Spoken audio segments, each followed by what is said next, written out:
ရောင်မိန်မိန်အောင်ကားလမ်းမကြီးကတိတ်ဆိတ်ကိုရိတ်ကို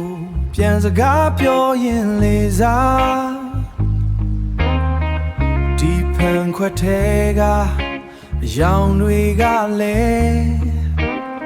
အချိန်တွေကိုရေလိုပဲမျိုးချဖြစ်လိုက်တယ်အချိန်တွေကိုရေလိုမျိုးချမှုတဲ့ဆိုတာမေးဖို့မဟုတ်မှန်းမိုးတွေရွာမှာပိုတိလာရကိုဘဝကိုဖန်ခွက်ထဲထိမွေရင်အထီးချမ်းခြင်းကအရက်ထပ်ပိုပြင်းနေ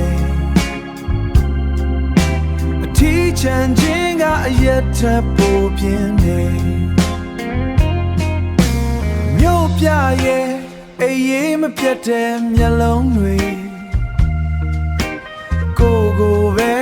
စိုက်ကြည့်နေသလိုလိုဖန်သားနိုင်ရအပြင်ကလေအေးတွေရင်ဘတ်ထဲအထီးတိုးဝင်လာတယ်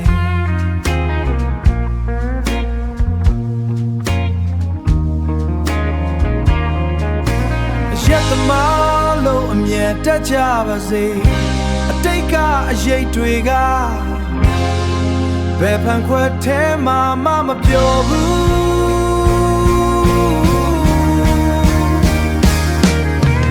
မူတဲ့ဆိုတာမေးဖို့မဟုတ်မှန်းမိုးတွေရွာမှာပိုတိလာရ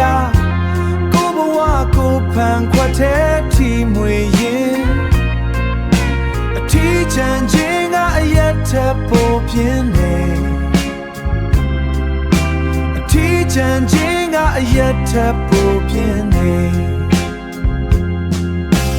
အေးစနေတဲ့စာပွဲခုံရဲ့နာရဲ့မိုးရဲ့ပြန်ကျဲနေတဲ့မေးမရတဲ့ရိတ်တွေ